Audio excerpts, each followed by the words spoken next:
Iran, Israel और America के बीच का जो युद्ध है वो लंबा खिंचता जा रहा है और इससे दुनिया भर की मुश्किलें बढ़ती जा रही है। मैं बताऊंगा कि अब ईरान ने एक नया ऐलान किया है और इस सब की बर्बादी के पीछे अमेरिका का हाथ है। डोनाल्ड ट्रंप लगातार धमकी पर धमकी, धमकी पर धमकी, धमकी पर धमकी दिया जा रहा है। जानकार बता रहे हैं, के प्रकाश रे जो विदेश मामलों के जानकार पत्रकार हैं, वो बता रहे हैं कि फिर से अमेरिका ईरान पर बड़ा हमला कर सकता है। 14 और 15 मई को डोनाल्ड ट्रंप चीन पहुंच रहा है। क्या है इसकी वजह? रूस के राष्ट्रपति से भी घंटों बात हुई है। क्या ईरान को अलग थलग करने की कोशिश है? और ईरान के जो राष्ट्रपति हैं जिसकी उसने एक बड़ा ऐलान किया है, उसने कहा है कि हमारी शर्तों पर ही कोई समझौता होगा। दरअसल अमेरिका ने एक शर्त रखी थी, अमेरिका ने मसौदा तैयार किया था समझौता का, उसके बाद उसको ईरान को भेजा, ईरान ने उसको गटर में डाल दिया और फिर से एक बड़ा जवाब दिया है। ईरान ने कहा कि ये समझौता अमेरिका भूल जाए कि वो हमसे बार्गेन कर सकता है, हमारा जो भी समझौता होगा वो ईरान के पक्ष में होगा, ईरान की जनता के लिए होगा, ईरान के लिए होगा। और सोचिए, और एक हमारा देश है जहां रूस से सीएनजी के टैंकर आ रहे हैं, एलएनजी के टैंकर आ रहे हैं और हम लेने से इनकार कर रहे हैं। ये सोशल मीडिया पर खबरें चल रही है। हम रूस से तेल नहीं ले सकते, ईरान से तेल नहीं ले सकते क्योंकि अमेरिका चाहता है। ये बड़ा सवाल है जो देश पूछ रहा है। देश में संकट है तेल का, लेकिन सोचिए ईरान की प्रतिबद्धता। ईरान साफ कह रहा है कि अब भूल जाओ कि तुम्हारी कोई भी शर्त हम मानेंगे। जो सबसे बड़ी शर्त है ईरान की, कह रहा है कि तभी होर्मुज का रास्ता खुलेगा अमेरिका के लिए जब अमेरिका जो हम पर हमला हुआ उसका हर्जाना देगा।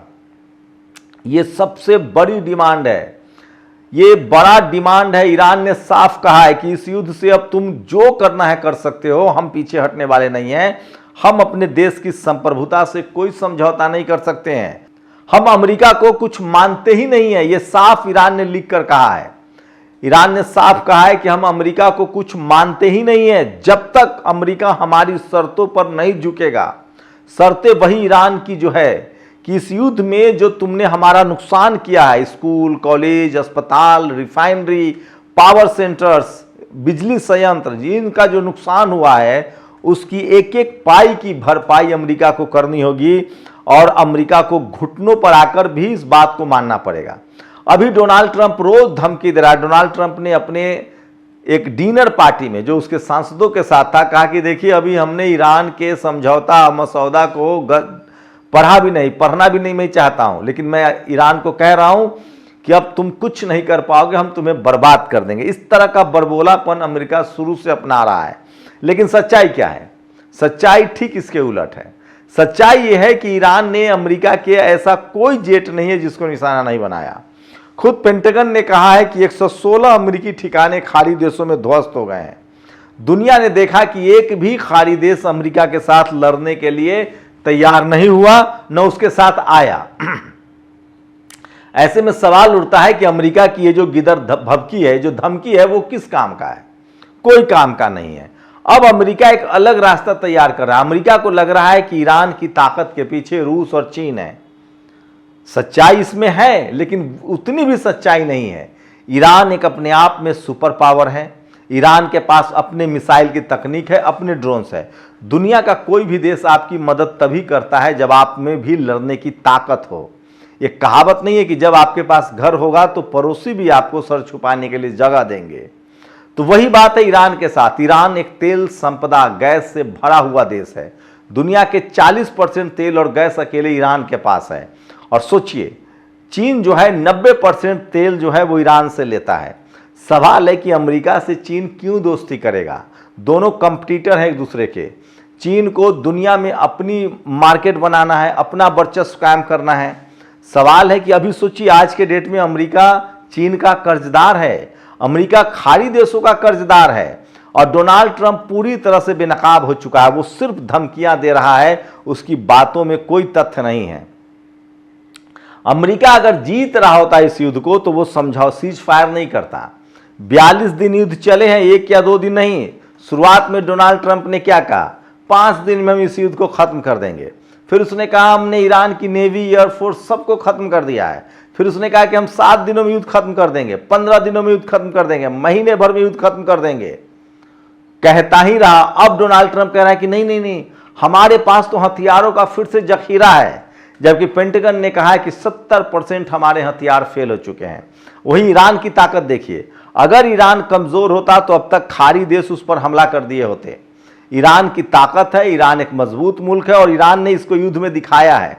40-42 दिनों के युद्ध में सोचिए कोई ऐसा जेट नहीं, F-35 spirit 2 bomber, Donald Trump के ऑफिस में एक जेट का वहाँ रखा रहता है जिसको हम B-2 बॉम्बर कहते हैं, उसका एक रिप्लिका वहाँ रहता है।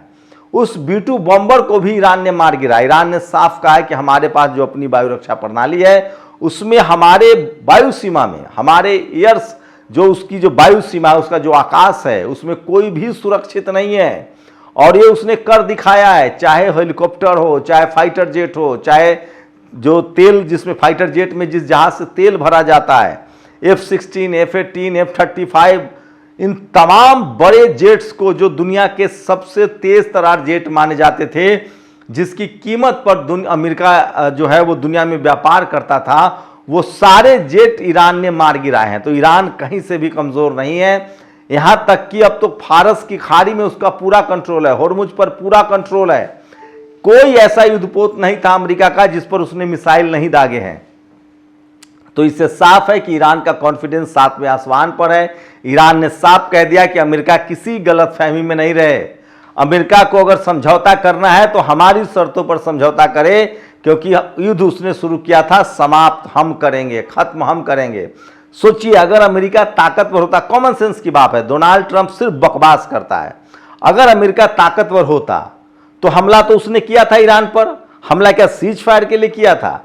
वो इसलिए सीज फायर किया क्योंकि वो युद्ध में हार गया है, वो युद्ध में बैकफुट पर है। उसको इतना बड़ा नुकसान हुआ है जितना वियतनाम युद्ध में नहीं हुआ था, जितना कि उसको नॉर्थ कोरिया पर हमला करने में नहीं हुआ था। और वही नॉर्थ कोरिया ने एक और बड़ा चेतावनी दी है। नॉर्थ कोरिया का नाम आया तो किम जोंग उन ने कहा है कि अगर हम पर हमला हुआ या हमें मारा गया तो सीधे उसी समय कुछ नहीं सोचना है, एटॉमिक हमला कर देना है, परमाणु बम दाग देना उस देश पर जो देश नॉर्थ कोरिया की तरफ आंख उठाकर देखेगा। सोचिए एक नया खुलासा हुआ है नॉर्थ कोरिया के बारे में। दुनिया भर में अफवाह फैलाई गई है। अमेरिका ने अफवाह फैलाया है कि नॉर्थ कोरिया में जो है वो डिक्टेटरशिप है। सच्चाई है कि नॉर्थ कोरिया के हर आदमी को काम करना होता है। वहाँ ना कोई अमीर है ना गरीब है, सबको जरूरत के हिसाब से कपड़ा, खाना, घर मिलता है। कोई बेरोजगारी नहीं है, कोई वहाँ पर बीमारी नहीं है, फ्री में सबको अस्पताल मिलता है, 6 महीने पर चेकिंग होती है, क्योंकि वहाँ जो है वो साम्यवादी शासन है, समाजवादी शासन है। लेनिन मॉडल पर वो जो नॉर्थ कोरिया चलता है। नॉर्थ कोरिया में एक अमेरिकी पत्रकार आया था घूमने, उसने एक मैप चुरा लिया। उसके बाद उसकी सुनवाई हुई, बाद में उसको बरी कर दिया गया। वो इतना डर गया कि वो अमेरिका में जाकर उसकी मौत हो गई। तब से अमेरिका कह रहा है कि नॉर्थ कोरिया में डिक्टेटरशिप है। नॉर्थ कोरिया के बारे में ये भी जानकारी आई है कि नॉर्थ कोरिया में अगर कोई पहली बार या दूसरी बार कोई क्राइम करता है तो उसको बाकायदा काउंसलिंग की जाती है, उसको छोड़ दिया जाता है। तीसरी बार अगर आप क्राइम करेंगे तो फिर आपको सख्त सजा होगी। वहाँ कोई बगैर काम के नहीं रह सकता है, कोई संपत्ति नहीं अर्जित कर सकता है। सबको जरूरत भर कपड़ा, रोटी और मकान मिलता है, सबको काम करना होता है। और वहाँ फ्री एजुकेशन है, फ्री हेल्थ है। और नॉर्थ कोरिया ने बाकायदा ईरान को कहा है कि हमारे पास जो बड़ी मिसाइलें हैं 10,000, सोचिए विज्ञान के दम पर नॉर्थ कोरिया आगे जा रहा है, तरक्की कर रहा है। लगभग 25 से 26 मिलियन, मतलब 2.5 से 3 करोड़ उसकी आबादी है। साउथ कोरिया और अमेरिका ने उसको भी परेशान किया, लेकिन आज के डेट में चीन और रूस के साथ नॉर्थ कोरिया के सबसे अच्छे संबंध है और उसके दोस्तों के लिस्ट में अब ईरान भी है। तो नॉर्थ कोरिया भी इस युद्ध में साफ कह चुका है कि हम ईरान को इंटरकॉन्टिनेंटल मिसाइल देंगे। ईरान के पास अपने इतनी मिसाइल की क्षमता है कि वो कम से कम 10 साल युद्ध को लड़ सकता है। तो ये जो दुनिया भर में जो तेल संकट है, जो मोदी जी आपको कह रहे हैं कि गाड़ी मत चलिए, सोना मत खरीदिए, तेल संकट की वजह से हुआ है। सोचिए आज भी अमेरिका का दबाव है। आज शीतल पी सिंह ने लिखा है कि एक रूस का जो CNG का जहाज था वो भारत को आ रहा था, उससे भारत ने मना कर दिया क्योंकि अमेरिका का दबाव है। हम ईरान से तेल नहीं खरीद सकते हैं, हम रूस से तेल नहीं खरीद सकते हैं, हमारी आर्थिक स्थिति खत्म हो रही है। तो क्या इतना दबाव जायज है? वहीं ये सारे जो बखेरा खड़ा हुआ है, अब ईरान ने साफ कहा है कि होर्मुज स्ट्रीट पर हमारा कंट्रोल है, हम जिसको चाहे जाने देंगे, जिसको चाहे नहीं जाने देंगे। तो ये सच्चाई है कि ये दुनिया भर में दिक्कतें हैं और उसकी वजह है अमेरिका, क्योंकि होर्मुज से ईरान, अमेरिका और इजराइल के बाद सबके तेल के शिप को जाने दे रहा है, लेकिन अमेरिका बाहर से नाकाबंदी कर रहा है और कह रहा है कि हमें तेल नहीं दोगे तो किसी को तेल नहीं देने देंगे। वही खबर ये भी आ रही है कि अमेरिका जो है वो चीन को कह रहा है कि तुम वियतनाम पर कब्जा कर लो, हम कुछ नहीं बोलेंगे, बस हमें ईरान से युद्ध से बाहर निकलने दो। वो रूस को कह रहा है कि रूस से कह रहा है अमेरिका कि तुम यूक्रेन पर कब्जा कर लो, हमें इस युद्ध से बाहर निकलने दो। तो डोनाल्ड ट्रंप घुटनों पर है, वो युद्ध हार चुका है और ईरान की बादशाहत कायम हो गई है। अब ईरान सिर्फ खाड़ी देशों का ही नहीं, मुस्लिम देशों का ही नहीं, एशिया का एक ताकतवर देश है जिससे अमेरिका नहीं उलझ सकता है। और दुनिया भर में तेल और गैस की जो किल्लत है उसके लिए अगर कोई जिम्मेदार है तो वो अमेरिका है। आपकी राय क्या है? अपनी राय जरूर दीजिए। शुक्रिया। नेशनल दस्तक की आपसे गुजारिश है कि अगर इसको बचाना चाहते हैं तो नेशनल दस्तक को सब्सक्राइब करने के लिए रेड कलर के सब्सक्राइब बटन को दबाएं, फिर बेल आइकन की घंटी दबाएं। नेशनल दस्तक को बचाने के लिए बहुत जरूरी है कि हर खबर को शेयर करें, लाइक करें, कमेंट जरूर करें।